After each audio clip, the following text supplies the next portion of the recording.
I had no idea what was going on at the time, and spent a lot of time doubting my husband. This was almost 10 years ago. I was in my 30th, and had only recently married my husband, with my husband working so hard even before we married. I expected life with them to be difficult, but he never came home for so long that I felt alone at first. I tried to let my husband relax at home during the rare times he will be at home, but my frustration grew. I became harsh with him every time I saw his face. My husband would try to soothe me, but if he saw that I was still unsatisfied, he started to ignore me. I wanted him to look at me no matter how busy he was with this work. Because we were married, this emotion got the best of me, and I couldn't look at my husband objectively any longer. Whenever I would pick a fight with my husband, he would always say, "I'm going to settle down soon, and then we'll go to that island you like." But this never came true. Work is more important than me, isn't it? I said, if so, don't force yourself to come home. I'm tired too, and seeing you so existed makes me sad. No matter how many horrible things I said to him, he never took it seriously, and I began to have a nagging feeling that our marriage was coming to an end soon. After my husband could tell I wasn't even mad at him and had no feelings for him. I didn't suspect it at first because he worked in a department with many business trips. But one day I found a receipt and membership card for a hotel near a house in his suit pocket after he came home from a business trip. The receipt indicated that he had stayed at the hotel on the day when he was out of town on a business trip, and he had accumulated points for more than one night as a successful businessman who could get the job done. My husband was quite popular with the ladies at work. I guessed that he had found another woman to be with. Why should I have a hard time when he is enjoying being with another woman? I went out at -1 in spite of my husband's infidelity and made plans on weekends too. It was fun for a while, but eventually I grew tired. I was tired of forcing myself to smile and not being able to truly enjoy myself. Perhaps it was finally time for my husband and I to be free. We're both avoiding each other, not facing each other as husband and wife. It would be preferable if my husband was happier with someone other than me. I suppose it's time for me to move on to the next chapter of my life. That this is the husband I used to love until I realized I didn't want to spend the rest of my life with them. It took a lot of guts for me to ask for a divorce. I also wondered if there was really no other option but to call it quit, but it seems that my husband has a new girlfriend. After days of deliberation, I made a decision and sent a text message to my husband's cell phone. Will you come home early today? I need to talk to you. I texted him on his cell phone. I need to talk to you too, and I'll try to leave as soon as possible, he replied. Right away I found myself thinking that my husband must not want a divorce, even though I was certain I had made my decision. My husband is also seeking a divorce. Just thinking about it made my heart rise so fast that I couldn't breathe, and I struggled to stand. My husband's heart was not with me. It went to someone else. Let's not cry anymore. At the very least, I should end things with a smile. I made my decision and waited for my husband to return home. It was shortly after 9 p.m. when my husband returned home. He'd lost an unexpected amount of weight. His kind eyes and tone of voice remained the same, but there was a gap between us that seemed insurmountable. My husband, who had never been a man of many words, kept looking down and remained silent except for a few words. While I spoke, I wanted to end the conversation with my husband in a respectful manner because I felt he was making a lot of fun of me. We were a married couple, albeit for a short time, and we were about to divorce, so why wouldn't he tell me how he felt? I became increasingly angry and began to argue with him. However, my husband remained silent and listened to what I had to say. I wanted him to say something, so I told him that I knew about his new girlfriend. He probably thought I was oblivious to the fact. If he knew I knew everything, he would become impatient and make one excuse after another. Hearing my words, my husband looked at me in surprise, then smiled briefly. After a brief pause, he asked what you knew. I said strangely. I couldn't help but laugh at his joking tone, which made my husband laugh. And for the first time in A long time we laughed together regardless of the topic of the conversation. I was overjoyed to be able to laugh with my husband like we used to. We were able to talk again after that, which was a strange sensation. Perhaps it was because he found out I knew about the affair. My husband's face appeared to be revitalized. Let's stop attacking each other. I don't want to leave you because I don't like you, he said. My husband agreed to my proposal, and we decided to clean our room and share our belongings so that we could leave at any time. They were all precious memories, but they were all things I wanted to keep hidden for a while. My husband has always been the type of person who uses things he's had for years, but today he hadn't hesitated to throw them away. His grace overwhelmed me even more. Take anything you want, it's all my fault. So this is my atonement, he said when the room was clean and tidy and we only had each other's belongings. My husband's eyes seemed to be left with tears as he said this. Did he feel sad as he cleaned up the mess? That was very clear to me because I felt the same way. You still have time to think about it, don't you? Let's clean up one step at a time. I decided to take a break for the rest of the day. After cleaning up the entire mess, I took a bath to clear my mind. I should be able to get compensation from my unfaithful husband, but it was clear that our relationship had already ended. Besides, I don't want to tame my memories of my husband any further. As I was getting ready for bed after the bath, my husband entered the bedroom. He climbed into bed and gently drew me into his arms. Hey, this is weird and I feel bad for your girlfriend, I said. My husband said quietly, just one more time, I want to be by your side. I stiffened it slightly. He was trembling as he wrapped his arms around me. Are you crying? I asked him.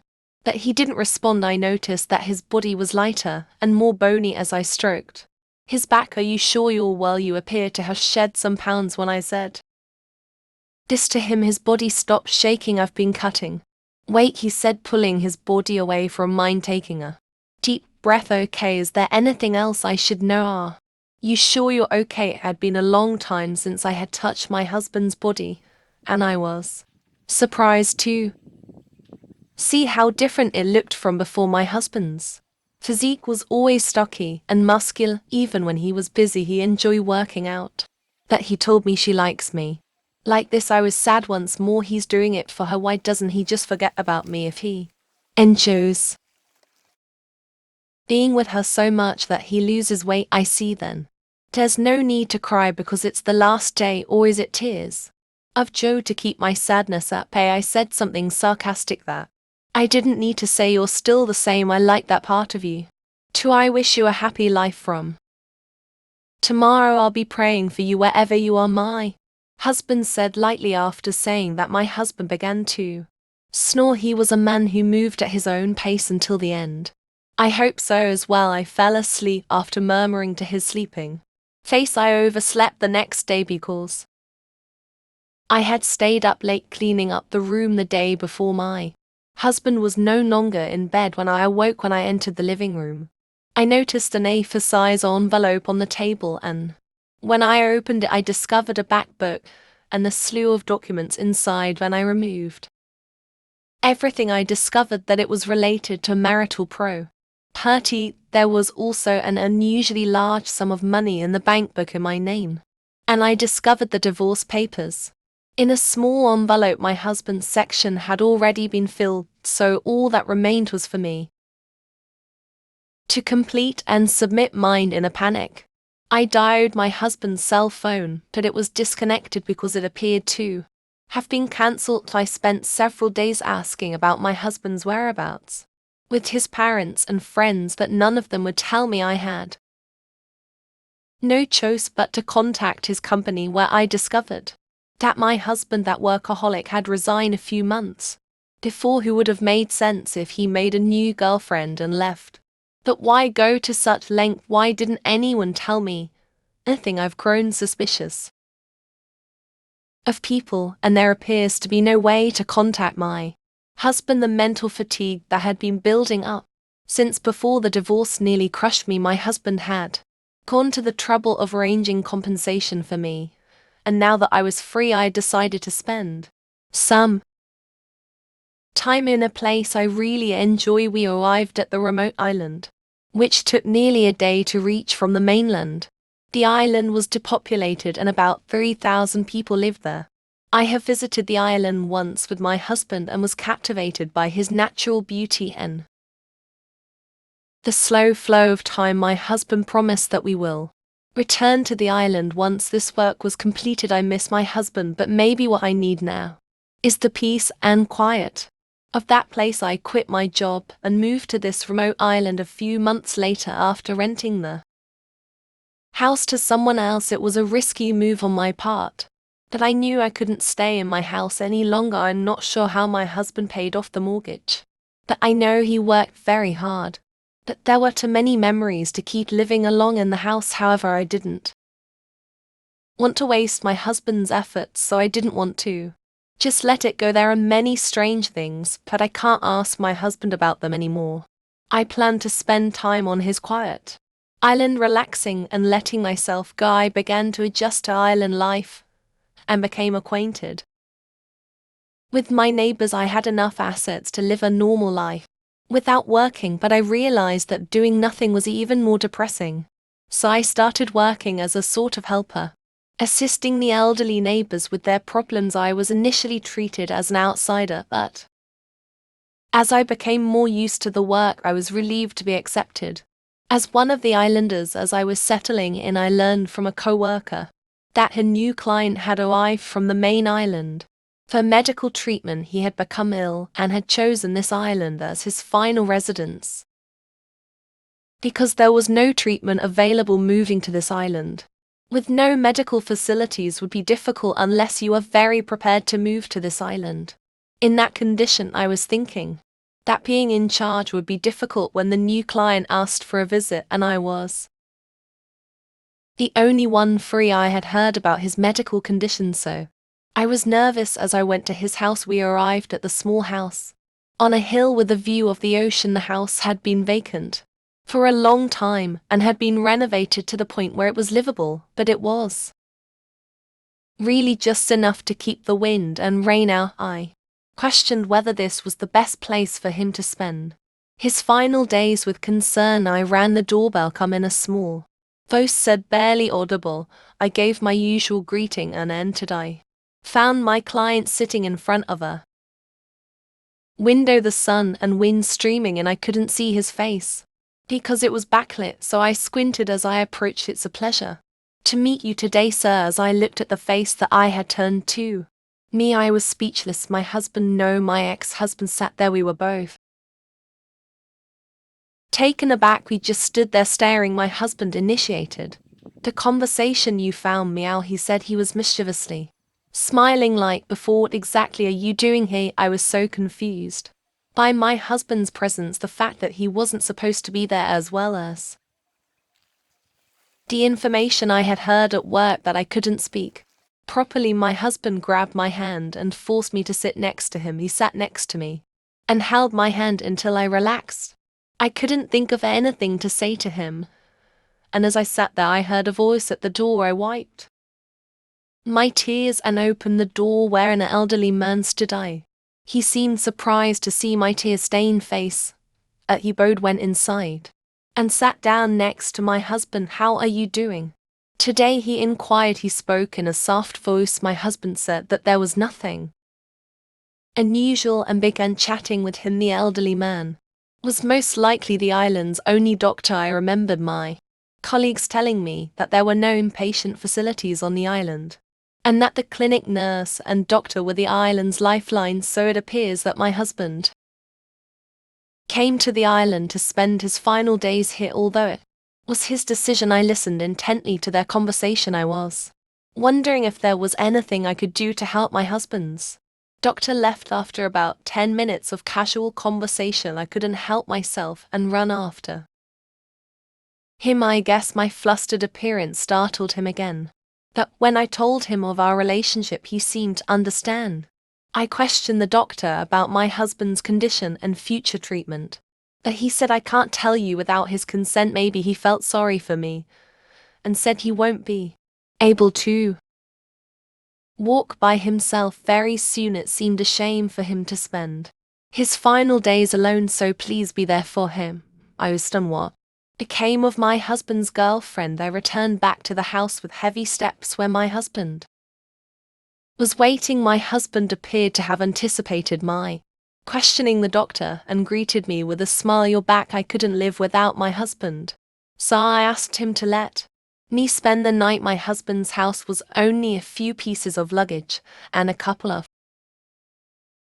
futons. It was the first time I'd slept with my husband since we discussed divorce. As I cuddled up under the covers with my husband, we told each other how we got here. I was eager to ask about his illness, but I decided that it wasn't time to talk about painful topics, so we reminisced. This was also due to my feelings about his relationship with her. I asked him if he hadn't brought her to the island before I asked to stay, but he just laughed and covered up the fact that he didn't say anything suggested that there was a sad event. I was careful not to hurt his feelings by asking any more questions. The next day I informed my employer of what had occurred and decided to take some time off. I want to spend what time my husband had with him. I took my husband, who couldn't walk very far, around the island in a wheelchair. There were places I remembered from my previous visit, places and scenery I wanted to show him for the first time. It was satisfying just being together. I wish we'd been disclosed when we were married. Even after my divorce, I discovered that the feelings I had grew stronger, but there's nothing I could do about it now.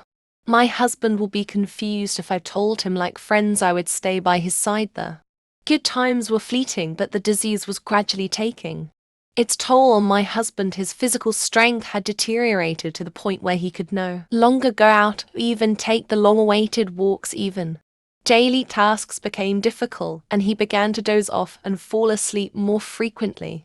The doctor came to see him every day, but the only relief was that he was no longer in pain, and I couldn't believe that this was natural and that he would leave me so soon. I nursed my husband, never leaving its side for a second so he wouldn't be alone. When he awoke, which could happen at any time, sometimes he'd wake up and tell me the rest of the dream he just awoke from, and other times he'd tell me about long ago memories as if they just happened. I love every moment, and this love exacerbated my sadness.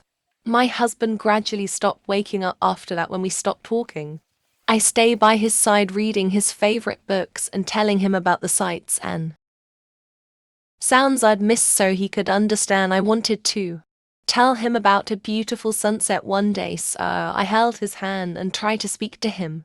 My husband's hand was cold to the touch.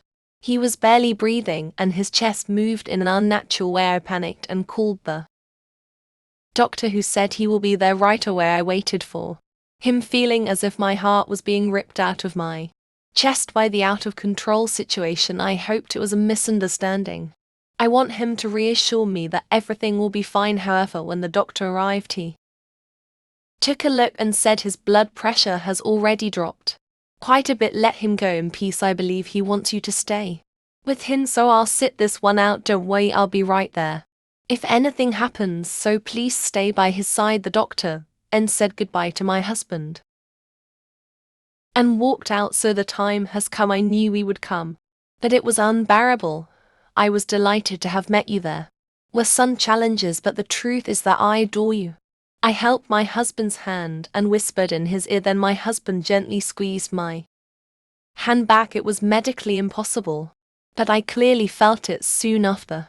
He took his last breath and died quietly. I couldn't stop crying, but I was glad to have been there for him at the end. I was so busy after he had died that I didn't have time to mourn until after the burial. When I finally got home after cleaning up my husband's belongings, I noticed that mayo had accumulated like a mountain. I was struck by the nostalgic handwriting I discovered. As I went through them one by one, my husband had written dozens of letters. I wondered how long it had been since I had spent every day with him, trying to keep as close to him as possible. His letter started on the day of our reunion. My husband had moved here in the hope of seeing me again, that he didn't expect to actually find me here. It was difficult for him not to notice how surprised and delighted he was. It read, "I couldn't stop laughing at how funny my husband's letters were, and the fact that my husband felt that way was the best compliment he could have given me." A date and a letter indicated that he had been posting it every day. But his handwriting became more dirty, and the length of the letter became shorter as the days passed, clearly demonstrating the progression of his illness. With sadness, I continued reading that my stopped at one point. He had written the truth about our divorce. My husband's illness started during a marriage when he discovered it. There was nothing they could do to help him, and the treatment he received as his last hope was ineffective and only had side effects. My husband made plans to divorce me because he didn't want me to spend the rest of my life for this disease, and I fell right into his trap. He had no idea, suspect the existence of another woman, but he didn't deny it because he thought he could give a lot of money to me as compensation because I no longer required medical treatment. I wanted to liquidate all of my assets so that you could live freely.